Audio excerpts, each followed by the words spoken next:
Salut tout le monde, on est encore ensemble pour cette dernière capsule sur le Notre Père. En tout cas, j'espère que ces enseignements vous ont fait du bien et on termine aujourd'hui avec la fin de la prière où il y a les deux dernières requêtes qui nous sont proposées vraiment par Jésus et je les lis pour vous. Ne nous expose pas à la tentation ou ne permet pas que nous soyons soumis à la tentation, mais délivre-nous du mal ou du diable, car c'est à toi qu'appartiennent dans tous les siècles le règne, la puissance et la gloire. Amen. Et dans cette dernière capsule, j'aimerais voir avec vous à quel point il y a un équilibre en fait dans ces deux dernières requêtes. Et j'aimerais vous encourager à prier pour sa protection. Sa protection dans les attaques que je qualifierais intérieures, et là je vais parler de la tentation, mais aussi dans les attaques extérieures. Et là on va voir toute la dimension aussi du diable. Dans un premier temps, je crois qu'une des raisons pour laquelle nous avons besoin de prier pour la protection de Dieu vraiment sur une base régulière, même quotidiennement, c'est parce que nous avons à lutter contre les tentations. Et je vous encourage vraiment à exposer vos tentations devant Dieu avec grande simplicité, là aussi avec authenticité. En fait, le secret de la prière, c'est ce que j'expliquais aussi dans la précédente capsule sur le pardon, c'est l'authenticité. Je pense que s'il y a bien un endroit où nous pouvons être en sécurité et exposer vraiment qui nous sommes et être vraiment vrais, c'est bien devant Dieu. Et je vous encourage à l'être parce que c'est un des secrets qui libère vraiment l'action, la présence et la puissance de Dieu vraiment dans nos vies. Donc ne cachez pas vraiment vos tentations, il les connaît déjà, mais venez avec sécurité et confiance devant lui pour les lui confier. Et c'est un des secrets qui va vous permettre de dépasser et de résister à vos tentations et de marcher vraiment dans une sainteté qui lui est agréable. Et je vous encourage à faire cette prière que David faisait. C'est ce que j'appelle la prière de la maturité. C'est une prière qui invite Dieu à nous sonder. C'est une prière que moi-même je fais sur une base régulière. Au-delà d'exposer mes tentations à Dieu, je lui demande aussi de me sonder. En effet, David a dit dans le psaume 139 au verset 23, « Sonde-moi ou examine-moi, ô Dieu, et connais mon cœur. Éprouve-moi et connais mes pensées. Regarde si je suis sur une mauvaise voie et conduis-moi sur la voie de l'éternité. » Je l'appelle la prière de la maturité parce que David appelle Dieu, invite Dieu à le sonder, à regarder au fond de lui. Mais notez bien, il ne prie pas pour savoir s'il est sur une bonne voie. Et bien sûr, c'est quelque chose qu'on est appelé à faire vraiment dans le courant de notre vie chrétienne, de demander à Dieu souvent, est-ce que je suis sur la bonne voie? Montre-moi si je suis dans ta volonté ou pas, et c'est excellent. Mais là, notez bien, et c'est pour ça que je l'appelle la prière de la maturité, David ne demande pas à Dieu s'il est sur la bonne voie, mais il prie surtout pour savoir que Dieu lui montre dans quel chemin il est sur la mauvaise voie. Et s'il y a un chemin où il est sur la mauvaise voie. Et je l'appelle la prière de la maturité. Parce que David est conscient que Dieu l'approuve, que Dieu est avec lui partout où il va. Mais là, il veut aller plus loin avec Dieu. Et je vous encourage à faire cette prière alors que vous priez pour vos tentations, en disant, Seigneur, sonde-moi aussi et connais mon cœur. Et je vous invite à prendre ce temps pour vous poser quelques questions et dans cet état d'esprit de prière, les poser aussi à Dieu.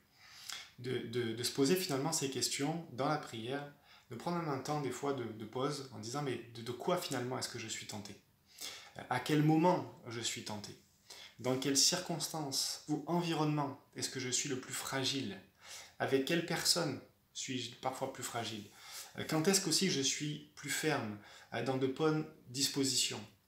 Et je vous encourage à vous sonder, à vous laisser sonder vraiment par Dieu et à prendre des bonnes décisions dans la prière, avec cette sécurité et cette ferme assurance dans cette promesse qu'il vous donnera sa force et le moyen de sortir de vos tentations.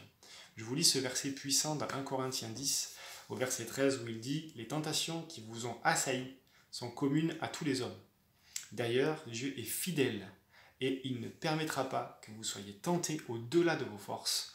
Et au moment de la tentation, il préparera aussi le moyen d'en sortir pour que vous puissiez y résister. » Dans un second temps, j'aimerais voir avec vous maintenant l'importance de prier pour la protection des manœuvres du diable.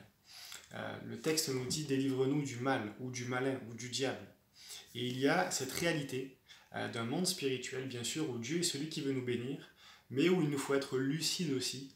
Et si Jésus, dans toute sa sagesse et dans toute sa connaissance, nous a laissé cette prière, c'est parce qu'il savait qu'il y avait la réalité d'un monde invisible et aussi le diable qui voulait se mettre en travers vraiment des plans de Dieu. Et si Christ nous a laissé cette prière, ce n'est pas pour nous faire peur, mais plutôt pour que nous puissions prendre position devant Dieu et être fermes et vivre pleinement la destinée que Dieu a vraiment pour nous. Alors comment se passent ces attaques de l'ennemi? Vraiment, on aura l'occasion dans une autre série de capsules, je pense, qu'on va aborder sur les armes du chrétien dans Éphésiens 6, et on aura toute l'occasion de le développer aussi à ce moment-là. Vraiment les différentes ramifications des attaques et toutes les armes que Dieu a pour nous aussi, pour nous permettre de lutter. Mais là, j'aimerais juste voir avec vous deux éléments que l'on a souvent dans le quotidien. Alors pas tous les jours, pas tout le temps, mais relativement souvent. Il nous faut être lucide. Pourquoi il faut prier pour la protection vraiment contre les attaques aussi du diable? C'est parce que lorsque nous voulons marcher avec Dieu, aller plus loin, progresser dans la foi, ou même lorsque nous avons un projet vraiment pour Dieu, souvent on s'aperçoit qu'il y a certaines circonstances ou oppositions que nous rencontrons qui ne sont pas simplement liées à des facteurs humains. Alors bien sûr, ça se passe sur la terre, ça se passe avec des phénomènes naturels, mais au-delà de ça, il nous faut voir aussi les principes de l'attaque de l'ennemi et aussi prendre position. Comment réagir, ne pas paniquer ou ne pas se sentir détruit, mais prendre position dans la prière et dire Seigneur, c'est toi, Seigneur, c'est pour toi que je veux faire ce projet, ou alors c'est pour toi aussi que je veux aller plus loin avec toi, et là il y a cette situation qui veut m'arrêter, il y a cette situation qui veut me décourager, mais Seigneur, je reste ferme en toi et je te laisse t'occuper de cette situation. Alors bien sûr, il ne faut pas voir en tout vraiment des attaques de l'ennemi, mais c'est pour ça aussi qu'il nous faut prier pour ce discernement. Discerner vraiment, mais prendre position aussi dans la prière. Mais aussi, il y a un deuxième facteur, il y a les circonstances, mais il y a aussi parfois la lutte dans nos pensées qui relève pas seulement de notre âme et de notre esprit. Je m'explique. Et soyons clairs, le diable ne peut pas contrôler nos pensées. Par contre, il peut exploiter une brèche. Il peut exploiter une faille vraiment dans nos pensées et les exploiter et les amener vraiment beaucoup plus loin. Je vous donne un exemple. Par exemple, souvent dans la culpabilité. Il y a une culpabilité que nous pouvons ressentir et parfois c'est l'ennemi qui prend le relais, qui essaye de l'amener à un degré supérieur, vraiment pour vraiment qu'on soit dans un complet abattement. Il y a certaines peurs que nous avons vraiment humainement, mais là aussi, l'ennemi essaye d'avoir une brèche. Il y a certains abattements qui ne sont pas dus simplement à un découragement humain, mais en fait, l'ennemi essaye vraiment d'exploiter la brèche et de nous amener vraiment dans un niveau supérieur, plus profond d'abattement. Mais face à ça aussi, comment réagir? Là aussi, je vous invite à prier pour le discernement, mais aussi pour la puissance, pour la protection et pour la puissance, l'autorité et votre prise de décision afin que Dieu vous amène dans la victoire. Il nous faut être conscient, là aussi je le répète, de ne pas avoir peur, mais de prendre position tranquillement dans la prière, conscient de cette promesse dans 1 Jean 4,4, que celui qui est en nous est plus grand que celui qui est dans le monde. Et il est bien sûr parlé vraiment du diable. On finit. Et comment est-ce qu'on termine dans la prière? Je crois que Jésus nous a laissé une façon de terminer magnifique, avec ce qu'on appelle la doxologie, cette façon de terminer dans la prière qui est « Car c'est à toi qu'appartiennent dans tous les siècles le règne, la puissance et la gloire.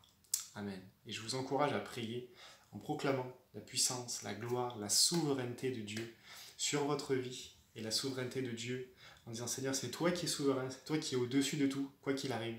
Tu es tout puissant. » Mais aussi en le remerciant d'avance de ce qu'il vous a écouté et de ce qu'il est déjà en train de vous répondre.